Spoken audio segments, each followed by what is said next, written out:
Hai semuanya, selamat datang di podcast Ngopo Ngomongin Politik.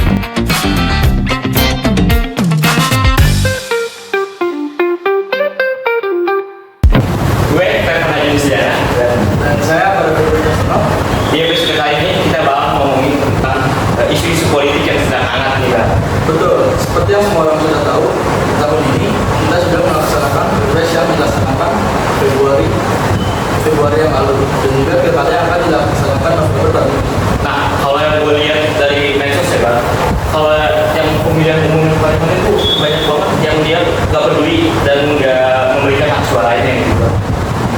Gue juga nih, lihat sekarang udah seharusnya kita sebagai warga negara berkontribusi untuk menentukan arah pemerintahan dan kebijakan negara kita nantinya.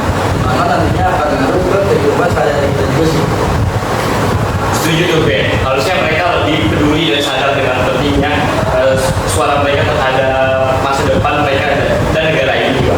Makanya, belum mengetahui lebih dalam, kan ada sumber yang memiliki ilmu dan wawasan menarik tentang tema yang akan kita bahas, yaitu hak memilih dan partisipasi politik. Beliau ini merupakan guru mapel SMA 3 Jakarta yang telah memiliki pengalaman berbagai juga. Yaitu, beliau merupakan Pak Ayas. Juga Lepa dan juga Karena. Gimana nih Pak kabarnya Pak? Alhamdulillah kabar baik. Terima kasih Pak Ayas sudah meluangkan waktunya di hadir di podcast kami, Pak. Mari kita langsung masuk ke segmen pertanyaan. Nah, Pak, menurut Pak Ayas tuh, apa itu hak memilih dan mengapa itu? Hak memilih adalah hak konstitusional yang dijamin oleh Undang-Undang Dasar 45. Mulai dari pasal 1 ayat 2 bahwa kedaulatan ada di tangan rakyat. Jadi sudah pasti rakyat punya power. Powernya di Indonesia bertiga adalah hakim. Selain itu, hak memilih adalah hak yang dilindungi oleh undang-undang. Di sini kita bicarakan Undang-Undang Nomor 7 Tahun 2017. Di situ ada di pasal 198 yang mengisyaratkan bahwa kita yang sudah berusia 17 tahun atau sudah pernah menikah dan sudah memiliki kartu tanda penduduk yang legal, kita harusnya sudah bisa untuk memilih. Dan kita juga berkewajiban untuk menyalurkan suara kita melalui saluran-saluran yang sejatinya sudah diagendakan setiap 5 tahun sekali, yakni pemilihan umum. Baik itu pemilihan umum untuk tingkat di pusat yang ada presiden, wakil presiden, DPR, DPD. Baik itu juga pemilihan umum yang untuk di daerah seperti pemilihan kepala daerah yang akan kita hadapi nanti seperti kata Lada di bulan November. Nanti kita akan ketemu sama pilkada serentak yang pertama kali dilaksanakan di Indonesia. Di tahun 2024 kita akan memilih sebanyak 594 banyak kepala daerah yang baru. Jadi banyak sekali. Tapi tanggapan Bapak untuk orang-orang yang sudah mempunyai hak memilih, tapi dia kayak nanti dia Kembali lagi, memilih adalah sebuah pilihan. Tidak memilih pun juga pilihan. Setuju nggak? Setuju sih, Pak. Ya. Bagaimana tanggapannya ya kalau ada yang tidak memilih? Pertama, sangat disayangkan. Ini semua negara sudah siapkan saluran yang resmi, media yang resmi, kemudian juga sudah menyiapkan agenda di mana pemilihan ini nggak dilaksanakan sebulan sekali, tapi kita harus menunggu 5 tahun sekali untuk pergantian, untuk event setelah pemilihan umum. Selain itu, bagi kita yang masih memutuskan untuk tidak memilih, cobalah dipikir ulang bahwa kertas suaranya itu sudah ada. Lalu apabila nanti ada potensi penyalahgunaan, lalu juga ada ketersia-siaan, karena kertas suaranya kan sudah tercetak dan itu dibuat dengan anggaran negara loh. Jadi sebaiknya kita, apalagi generasi muda yang baru memilih, jangan sampai kita itu gak ada minat sama sekali untuk memilih. Justru kita harus semakin termotivasi agar kita harus jadi generasi, apalagi generasi Z yang sekarang belum memilih, ya itu harus punya motivasi yang tinggi bahwa memilih ini nanti akan membawa perubahan ke arah yang lebih baik. Maka dari itu berhentilah nanti kita punya kebiasaan buruk, yakni memilih kucing dalam karung. Yang kayaknya kita nggak kenal siapa yang kita pilih, kan bahaya banget, betul nggak? Betul.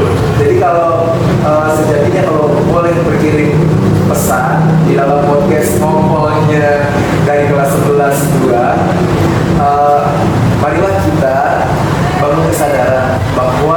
setiap suara adalah penting. Di sini prinsip demokrasi one man one vote.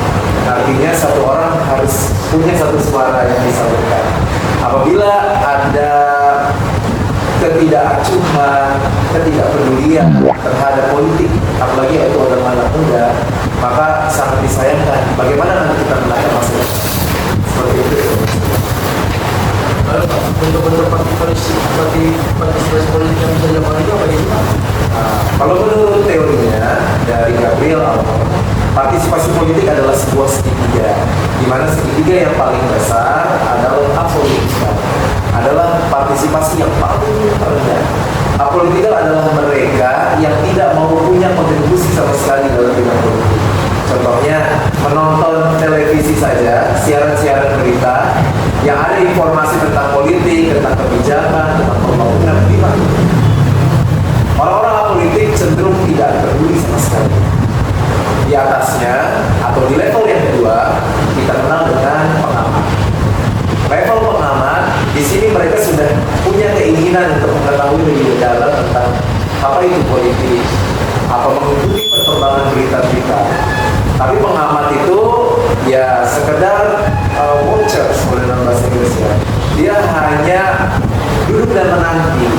Jadi rasa-rasanya partisipasinya kurang terasa. Ada yang ketiga, ini yang cukup baik nih.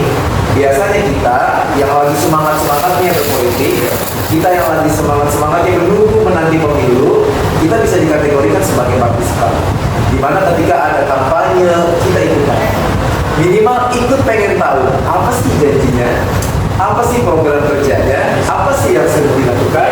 Nah, apalagi nih coba kalau sebagai generasi muda, kalau yang kamu pengen tahu, Kita lebih ke pengen tahu apa yang dilakukan. setuju banget. Pengen tahu juga tentang latar belakangnya. Karena kan penting juga mengetahui track record di zaman sekarang. Sosial media itu nggak akan terhapus jejak digitalnya. Mau sebersih apapun, maka pasti akan tetap ada. Jadi kalau untuk partisipan itu sudah seaktif itu. Itulah idealnya. Idealnya kita banyak memakai partisipan juga. Nah, yang paling tinggi adalah aktivis, di mana kita ikut kecemplung nih. Bisa jadi kita ikut demonstrasi atau bisa ikut kampanye. Bisa juga Bara dan juga Cleva ikut membuat sebuah tagar, di mana tagar itu bisa membangun kesadaran orang lain, bisa juga menggiatkan pemilih. Dan juga seorang aktivis itu juga seperti influencer, dia membagikan pikirannya sehingga orang-orang itu bisa ikut ke dalam kereta, dalam gerbong-gerbong. Tapi yang terakhir, yang paling tinggi dari teorinya dari Gabriel Almond tentang partisipasi politik itu adalah yang namanya yang tidak bisa diidentifikasikan. Alias biasanya orang semakin pintar politik justru semakin berbahaya. Jadi disitulah partisipasi yang politik yang paling ideal adalah seorang partisipasi.